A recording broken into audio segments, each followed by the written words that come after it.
Hello and welcome to the Andrew Plays FM channel. We're back today for something a little bit different. In the interest of doing a bit of an experiment, we did one when the game first came out with the 5 years in the future, where we went a bit more in depth than what most other creators do, not trying to take a hit at them. I just prefer something a little bit more in depth, so I thought I'd be the one to provide something along those lines.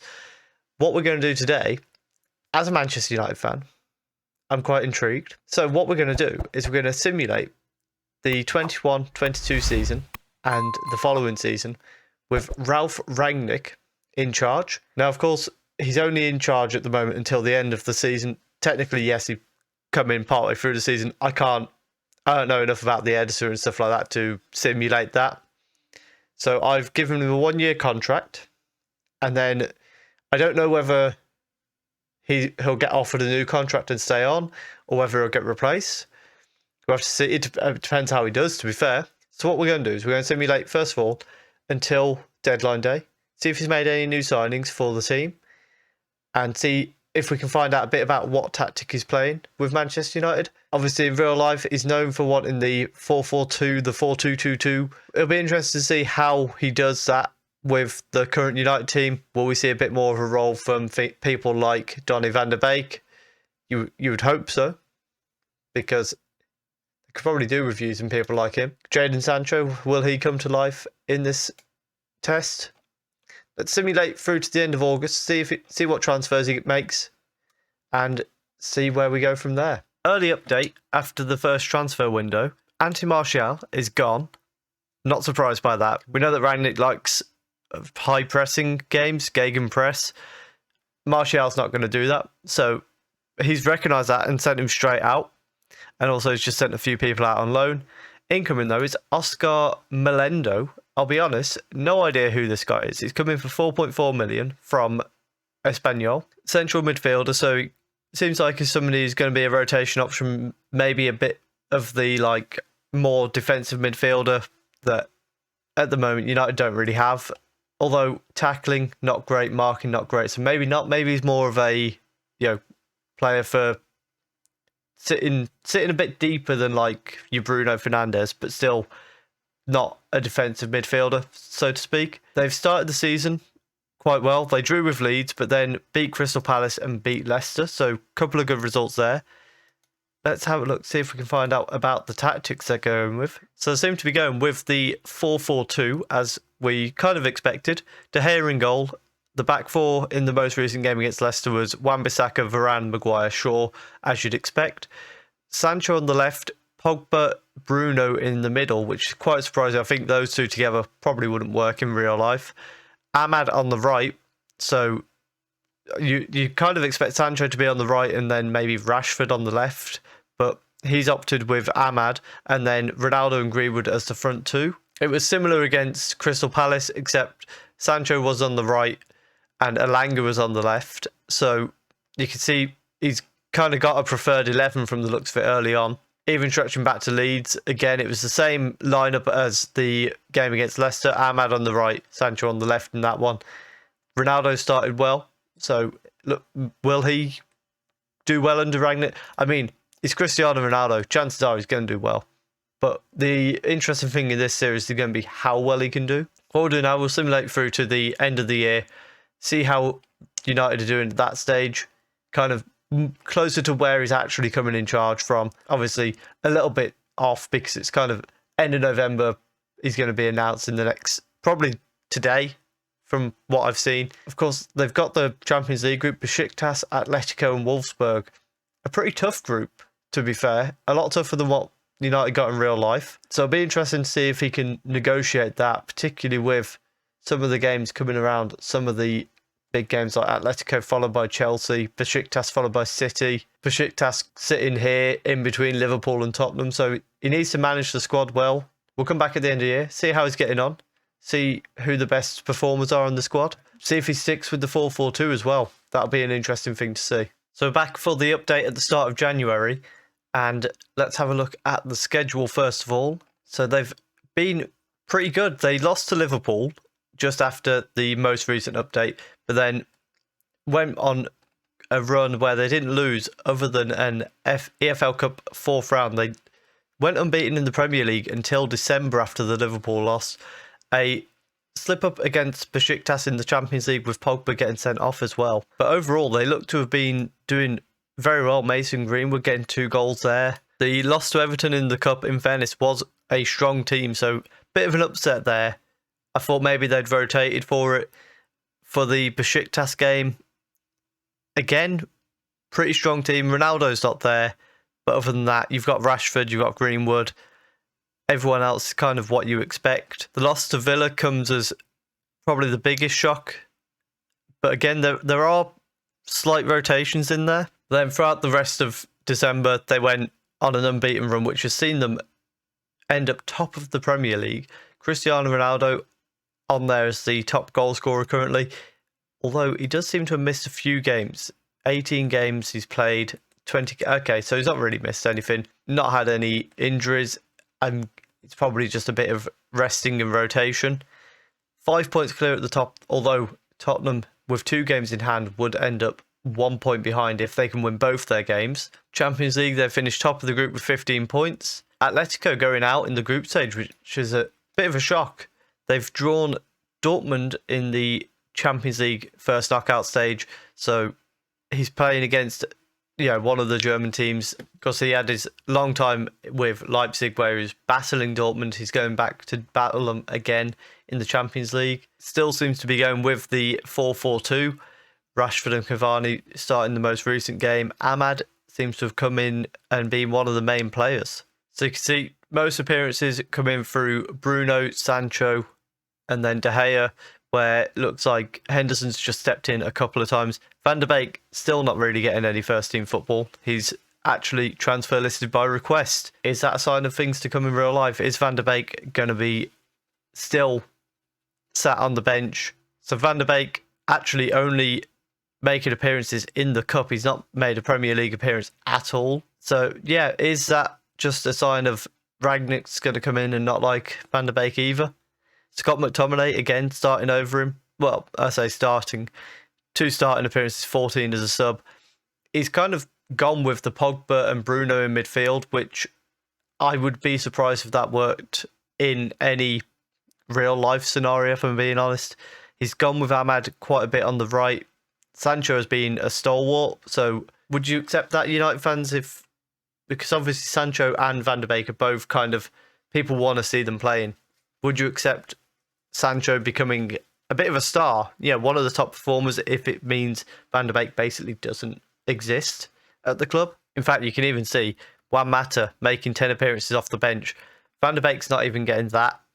So Fred disappearing from the starting lineup, which is quite nice to see, in my opinion. Teller's never really getting starts ahead of Luke Shaw. I think Diogo Dalot might be playing out there more than Tellers is, in fact. Cavani, 11 goals so far. Rashford contributing 10. Ronaldo, of course, contributing 16. Mason Greenwood, where's he here?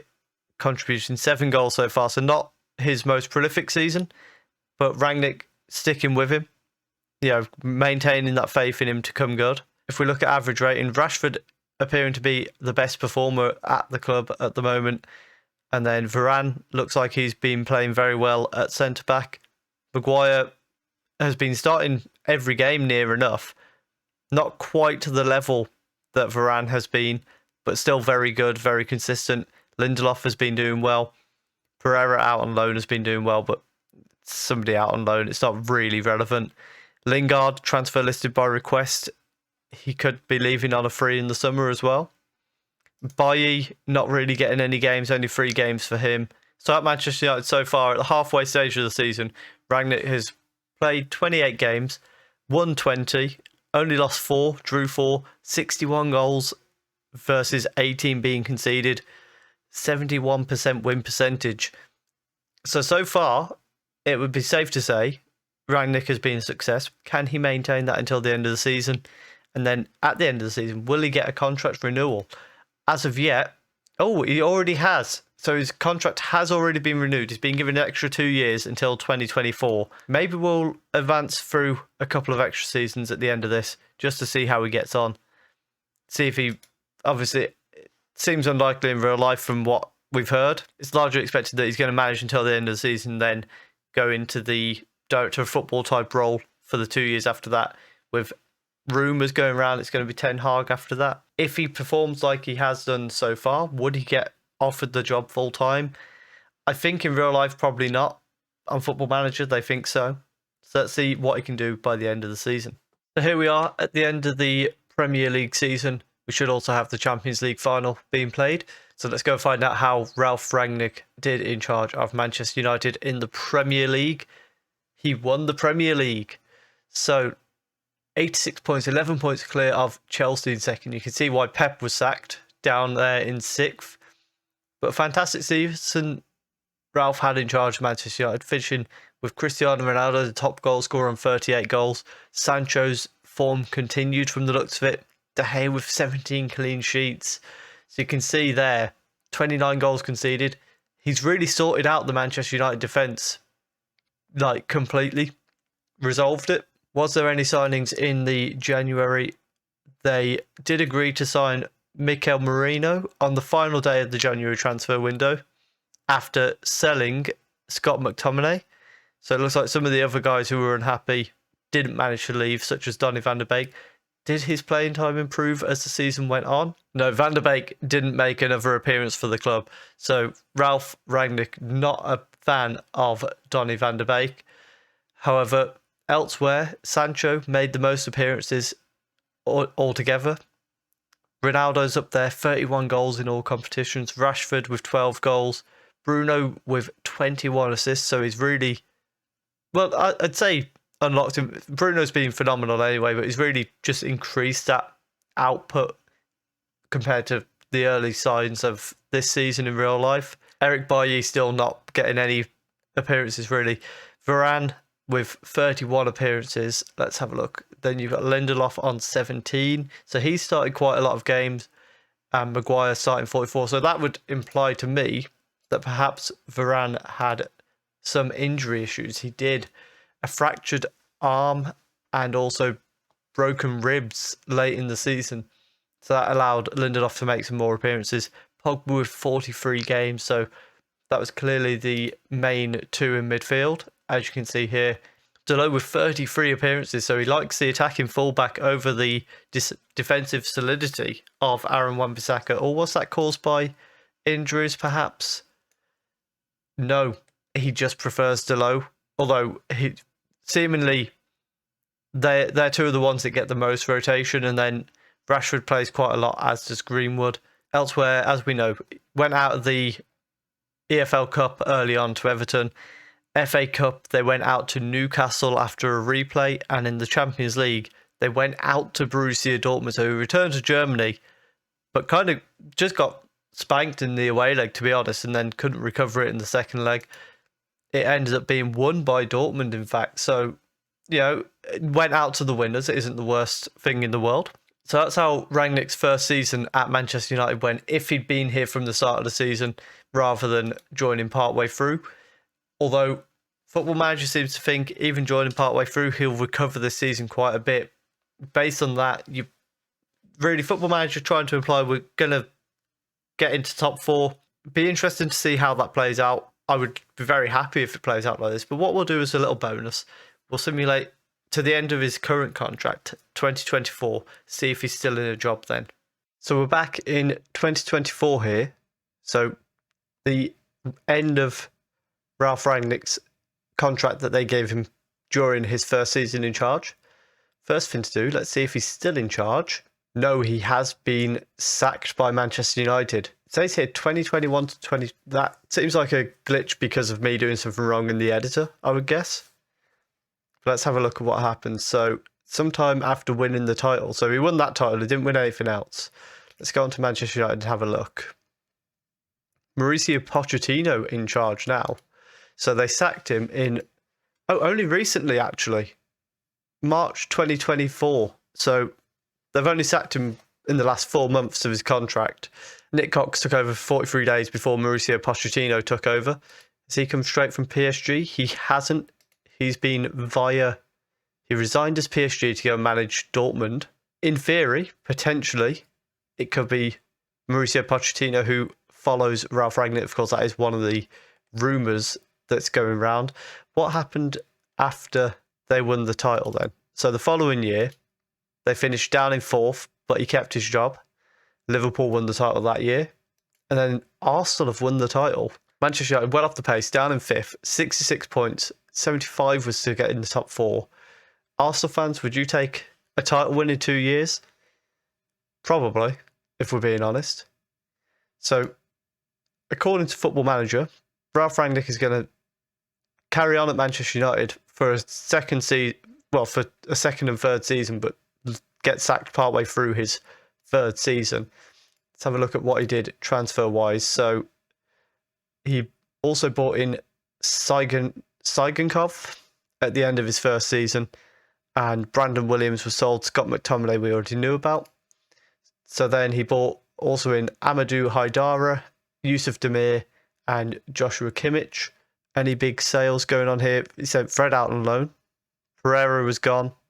Alex Tellez gone. Phil Jones. Donny van der Beek eventually left to Monaco in the January. And then Axel Tuanzebe went to Bournemouth. And then after that, he sold Eric Bailly, Amad Diallo, 45 million to Chelsea, Diogo Dalot to PSG, Melendo, he sold for 20, so quite a bit of profit on Melendo there. Victor Lindelof eventually left. So really, he's selling players. He's not bringing many people in to replace him, which might be why he got sacked. How did they do in the other competitions? So Champions League, he then lost to Arsenal in the quarterfinal and lost to PSG in the first knockout round.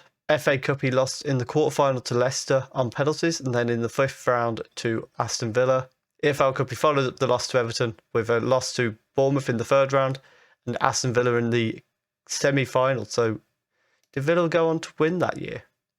They didn't. They lost in extra time. What about the FA Cup? Villa did win the FA Cup though. So Villa fans, would you take an FA Cup in 2 years after knocking out Ralf Rangnick's Manchester United? Overall, really, I'd say it was a successful first year for Ralf Rangnick. After that, it was a little bit of what we've experienced recently where we've done well, but not really done enough. Poch has come in, changed to the 4-2-3-1 straight away. If you have enjoyed that, please do leave a like down below. Let me know if you'd like to see more experiments type of things. Would you be happy if you're a Manchester United fan? Would you be happy with that almost 3 years of Ralf Rangnick? I'm probably more towards let's give him till the end of the season, then bring in Ten Hag, but it is what it is. Subscribe if you're enjoying the content. Do go and check out my other videos. I've got a Unknown to World Known series, which is started unemployed and working our way up to winning 3 Champions Leagues with 2 clubs. So go and check that out. There's also a Manchester United beta save, which is finished now, if you want to check that out as well. And thank you very much for watching.